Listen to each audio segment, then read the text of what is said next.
But you know, of all the things that I've done, this has always been number one, baseball. The commercials, the films, the television series. I could never wait for everything to get over to get back to baseball. I still, and this is not sour grapes by any means, still think I should have gone in as a player.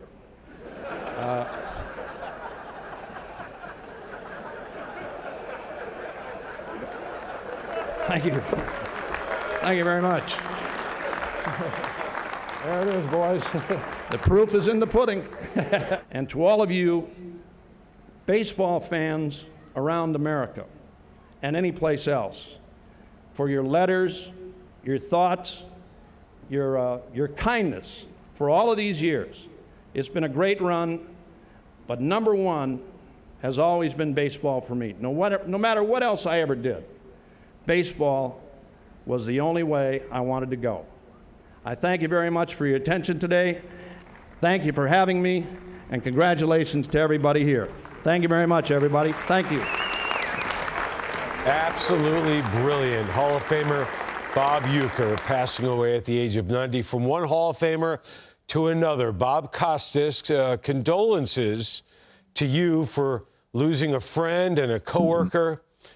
Tell me what you're thinking today and what pops out. You know, I think Jason Stark said it beautifully right at the beginning of the broadcast with you and Carlos. What a magnificent and unique baseball life. You know, sometimes people toss a cliche out. He's one of a kind. There'll never be another like him. But it's 100% true in this case. There's no comp for him.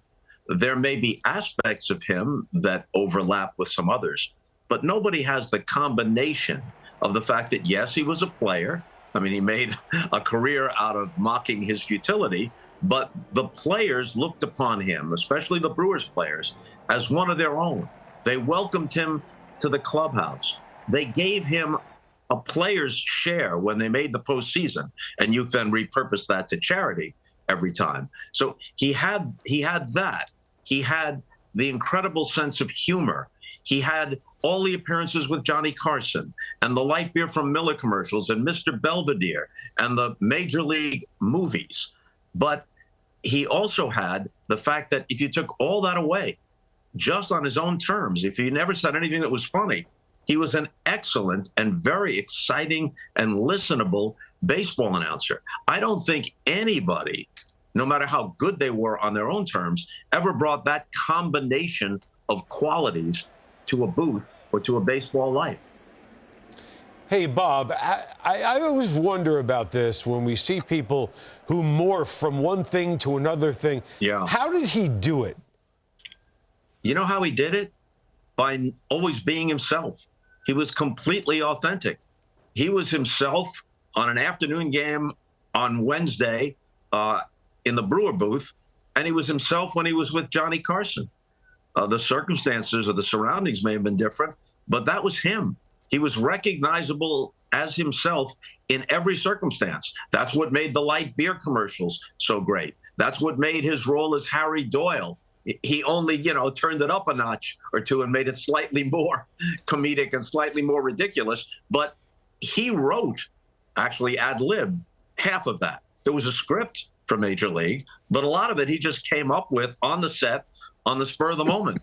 That's who he was, and you knew that was who he was. He was completely authentic all the time.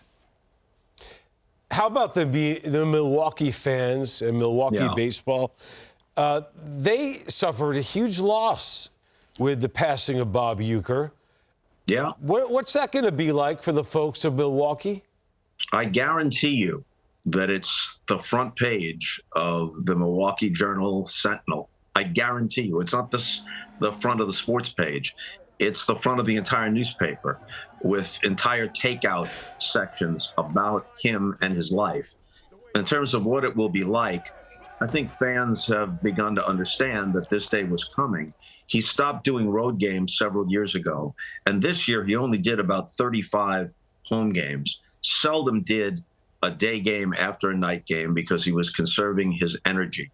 Bob never wanted to call attention to himself apart from the games and apart from when he was being funny. He didn't want your pity or your concern.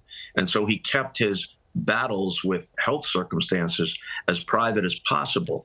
But I came to see him thinking this would probably be his last season, all things considered.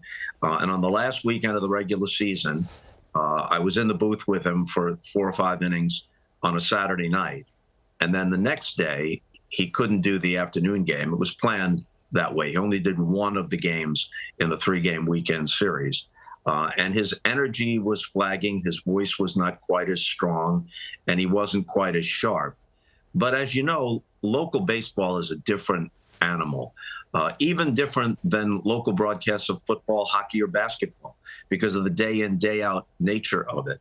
The late, great Jack Buck used to joke toward the end of his life when he had Parkinson's, and he was one of the greatest of the great.